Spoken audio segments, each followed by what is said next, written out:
77 WABC and Bergen Newbridge Medical Center honor the life of legendary broadcaster and our friend, Ernie Anastas. Hi, it's Ernie Anastas. You know, your thoughts can affect how you feel. Bergen Newbridge Medical Center is the largest hospital in New Jersey, providing comprehensive, equitable, compassionate, and high-quality emergency inpatient and outpatient medical care, plus mental health services and substance use disorder treatment. The Bergen Newbridge team can address your total health needs in one convenient location. Call 201-225-7130 for an appointment or newbridgehealth.org. Listen, all you New Yorkers.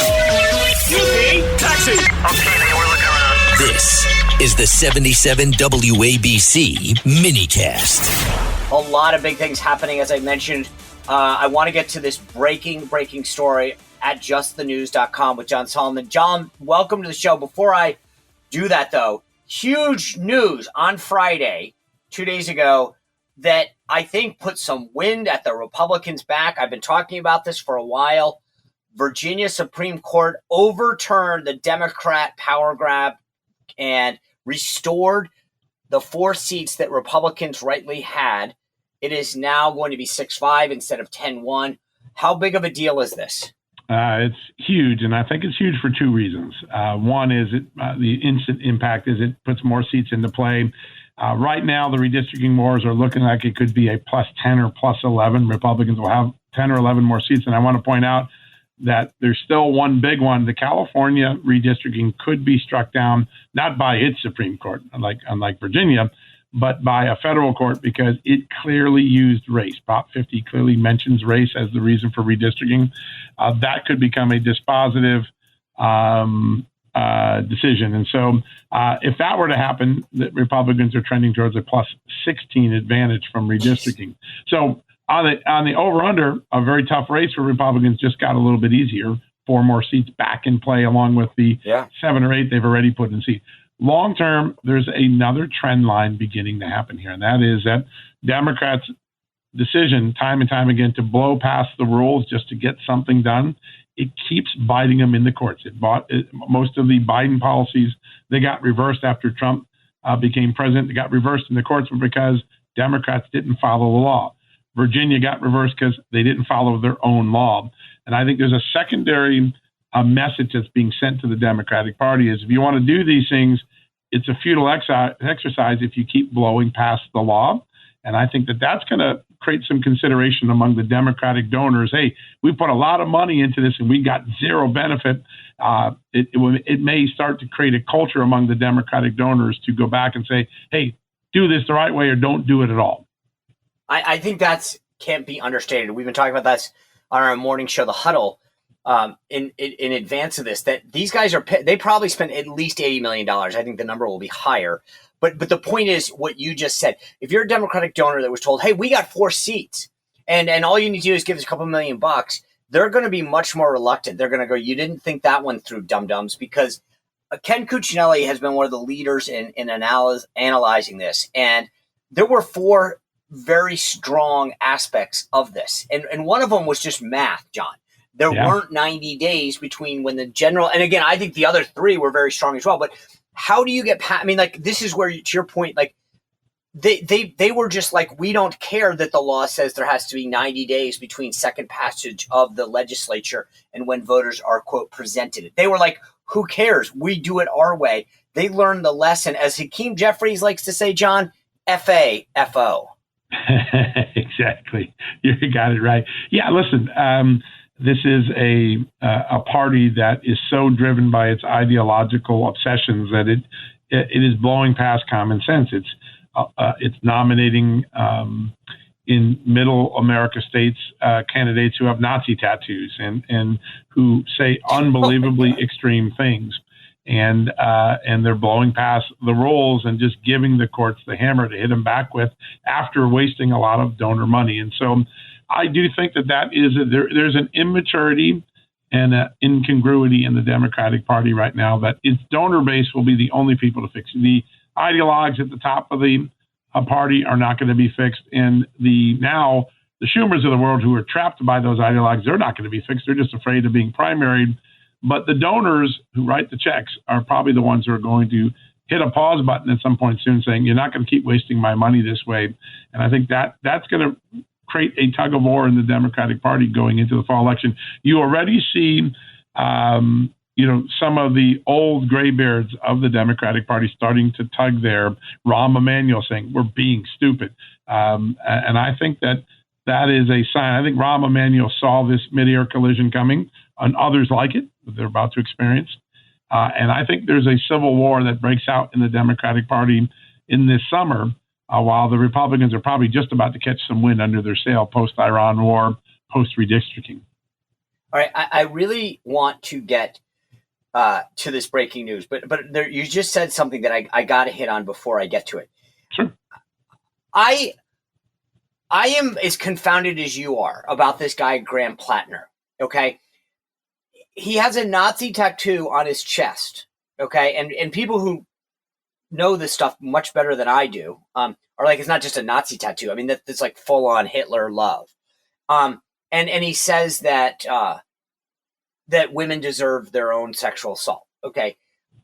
I've been in politics in my first paid race in 1994. Like, if you had said to me, hey, Sean, I got this guy, he's thinking about running for office, high school treasurer, student government, and he's got a Nazi tattoo and said that women I'd be like, hey, sorry, no, not going to happen.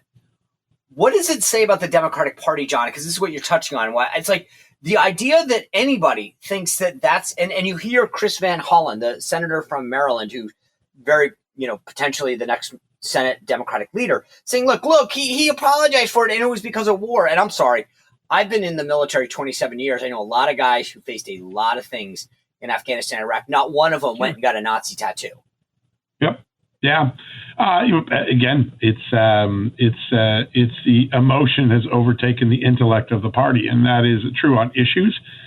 When you oppose things that 80% of Americans support, like keeping men out of women's sports, you're a kamikaze pilot, and that's what the Democrats have right now. They have these bravados who bask in the limelight of social media, and they get a lot of wind behind their back, but they are literally creating a dynamic for Democrats to keep underperforming in elections. And I think 2026 is going to be a wake-up call for the Democratic Party. Mondami's already proving that 6-7 months in, by the time he's 6-7 months in, he'll be bankrupt, right? And he's going to need bailouts, and that's not going to work. And then you've got, these extremist candidates. Then you got the redistricting wars backfiring on them. I don't think the Democratic Party heads into the fall with a lot of wind behind its sails. It probably has division and disillusionment. And the Republicans, if the Iran war gets wrapped up and gas prices come down and all the things follow the path that I think the president has put the country on towards, Republicans will be unified. They'll have this nationally televised convention in September, probably in a battleground state. They've got some pretty good candidates. This 26 election could shape up to look different than what all the so-called pundit experts are predicting right now. I agree. I'm with you on this. I'm going to go through that in a little later.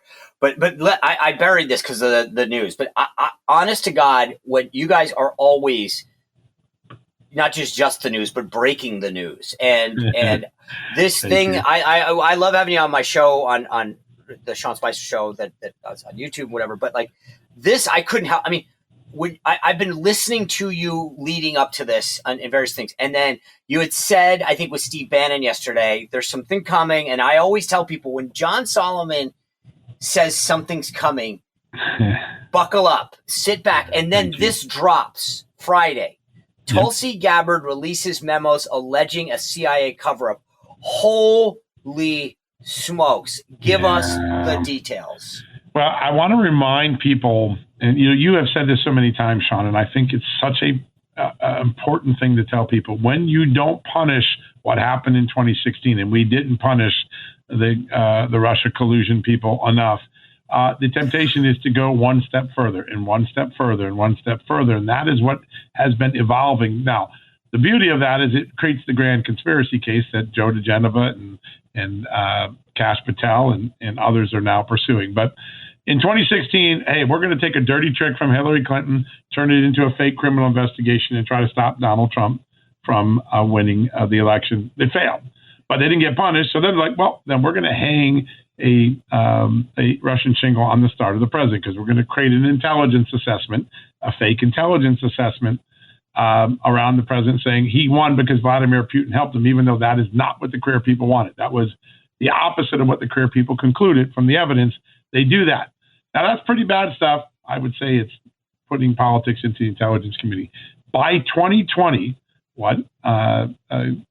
Tulsi Gabbard and the CIA director and the FBI director have now provided us is we had intelligence analysts, intelligence officers willing to deprive the president and the Congress of national security information to achieve their own personal political goals. Let me just say that again.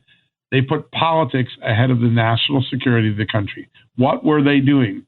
They were getting real-time intelligence that China was infiltrating the election system, and they were suppressing it from the president.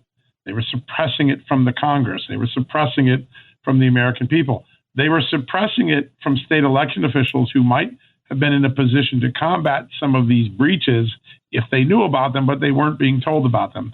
The breaches came from Iran. They came mostly from China. And then there's one concern about Venezuelan capabilities in the election system that wasn't deployed, but it should have been briefed to the president. And what you see in these new round of documents is an intelligence analyst being told, doctor that document, take that out, even though it was a true statement. You see other people saying we're going to massage the presidential daily brief so President Trump doesn't get this. You see direct awareness that between 12 and 18 states' voter registration databases were being infiltrated by China, and none of the states are informed. The president's not informed. The Congress is not informed. And then you see another document where the CIA appears to know, assuming that this turns out to be true. I want to see the unclassified versions of the classified documents. But when we see those, it's possible that the CIA knew it falsely gave information to Congress, all to keep the president from being able to say he was right about China or that his policies were working against China. And remarkably, people say, well, how do you know that? How do you know that these people are acting on politics? And the answer is they wrote it in their own darn emails. There's an email where they actually write, CIA people are writing, we will not give this information to that vulgarian in the White House. They were calling him a vulgarian. What? In writing? In writing. Yep. Put it down. It happened. Well, that in itself is a like that's just then you're stupid. I mean, like you're even holy. Well, you're as stupid as those Democrats who are nominating Nazi tattooed candidates and violating them. You just see this. What you see in the Democratic Party now, in every aspect of it, whether it's their deep staters, is that emotion is overcoming intellect, and on the process, of course, our civil liberties get violated. The president is kept from important intelligence. The Congress is lied to. The FISA court's lied to. Okay, so there's real consequences. But it all starts with this emotional immaturity of the left right now, which is we're going to do whatever we want to do because we're revolutionaries. And the answer is we're not a revolutionary company. We're a country. We're a country of rule and law. And time and again, the Democrats keep getting tripped up by the rule of law and order. So I want to just I know this is the intelligence from when Trump was in office, but I want to just take you back one second. Maybe this helps, maybe it doesn't. So the lead up, it's October 2015, and I'm at the RNC comps director. I'm splitting my time between the campaign or whatever, and I get a call from the folks at the Department of Homeland Security, and they said, could you and some of your colleagues from the RNC come to our Nebraska Avenue headquarters for a briefing? Sure, absolutely. Go up. Walk into this conference room. There's two of my other colleagues from the RNC that are there. And they have this briefing for us. And they say, we want you to understand that these elections, there's a lot of concerns out there. They can't be hacked. There's no way. There's nothing that's trying to influence this. And so it was funny because we're kind of like, this is interesting. Like you call us out of the blue. And we realized, they said at the end, because they were like, no matter how this election goes, which is clear how they thought it was going to go, they're like, we would love for you to express confidence in the election when it's done. Now, we started putting all these pieces together to when, which they were basically saying, because Donald Trump's questioning some things, we want to lay the predicate now that we can say we briefed you and that that's not true. And John, what you're saying now is so important because you think about this. These guys wanted to hide influence even back then. They didn't want, and they literally were getting us to try to be their spokespeople and surrogates to go out and say that. Right. They've been playing this game. This has been the long game. That's right.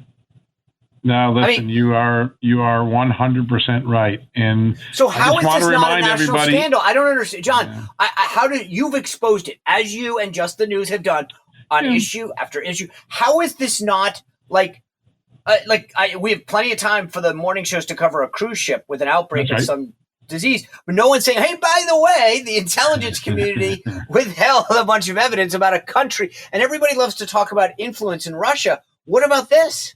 Yeah, you have it right. Well, listen, Russia influence wasn't real. There wasn't that collusion, right? So they created a false collusion while their other collusions they were under reporting and keeping and suppressing for the American people. And how powerful is it, the revelation that China infiltrated, and we were kept from this, but infiltrated from 12, I think it's going to be 18 voter databases. Well, when Great Britain learned this in 2024, it was a national scandal. There was recriminations for months in Great Britain, but for 6 years, our intelligence community, until Tulsi Gabbard had the courage to do this, kept us in the dark. And I think that is so stunning where we are at this moment. And I want to remind everybody what we were all told, how we were all schooled back in December 2020. We were told this was the perfect election, the most secure election in American history. What do we now know? We know there were tens of thousands of non-citizens on the voter rolls. We know that Iran hacked Alaska's voter database and obtained 100,000 identities and used them in a malinfluence operation during the 2020 election. We now know that China infiltrated somewhere between 10 and 18 voter registration databases right after the president had been told this was a possibility. Then it happens. Then they don't tell them it happens. Then China sends fake driver's licenses into America to create fake ballots for Joe Biden. Then people show up on election day and they're trying to vote and like, you can't vote. You already voted. Like, no, I'm here now. Look, I think these sequence of events, which disprove the notion that we had the most secure election in 2020, it was not, is going to have an opposite effect. We are going to go into the 2026 election probably as a more secure election because we're going to learn all this stuff, and all of that falsehood that we had shoved down our throat and we were censored is going to turn out to be true. All the conspiracy theories are going to be true. I have a T-shirt that a fella gave me in Florida when I was visiting. John Solomon, the place where conspiracy theories come true. Remember all the things we were told? I want one. I think we're going to do a Just the News T-shirt that way, just to have some fun. But think about it. All the things you can't report that COVID came from Wuhan. We didn't do gain of function. Yes, we did. Russia collusion. It's true. Yes, it wasn't. It wasn't.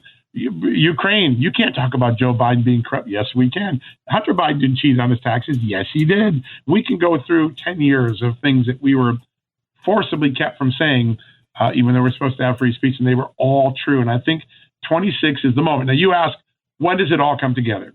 I think in the summer of 2026, if Joe DeGeneva and his prosecution team, the big quality team that he's putting together, if they put together these grand conspiracy cases, we'll have a narrative with evidence and grand jurors affirming it. And that will be the moment to say we were taken advantage of. And that is another piece of wind or another force of wind that could get into the sails of Republicans going into the fall. Unreal. I mean, I honestly, I will do my part to get this out. I'm blown away. Guys, I'm telling you right now, if you want to stay ahead of the news and get stuff, but you do, John, it's not just, I can say this, but it's true because you do it over and over again. It's not a one-off. You guys got a great team. We're very lucky. Doing it. Well, you do a great job, and I love stealing your material and using it in my show every night. Steal away, brother. Steal away. Thank you for what you're doing. Have a great Sunday, and thank you for breaking down this issue like no one else can. Thanks, my friend. Good to be with you. Love your show. You bet. Thank you. All right, guys. Listen, that you're not going to hear that conversation anywhere else with John Solomon and the work they do. I'm not kidding. Watch my show. You'll see how much stuff I use from them because they are always and constantly bringing up issues and breaking news that no one else will. And this is why when I talk about Trump 2.0, what's so different is we now have organizations and outlets like Just the News. And remember, John Solomon, The guy was the head of the AP, the Associated Press in Washington. He's been with the Washington Times, the Washington Post. This guy's bona fides are rock solid. And this is what I think probably, the media hate is when someone like him goes out and says, okay, my outlet won't talk about this. I'm going to go do it, using the technological tools that we have today. I love these things. Anyway, when we come back, as I mentioned with John, some breaking news on redistricting, why this matters to keeping a Republican majority. Stay with us. You're listening to Full Court Press with Sean Spicer on WABC. This is Full Court Press with Sean Spicer on 77 WABC.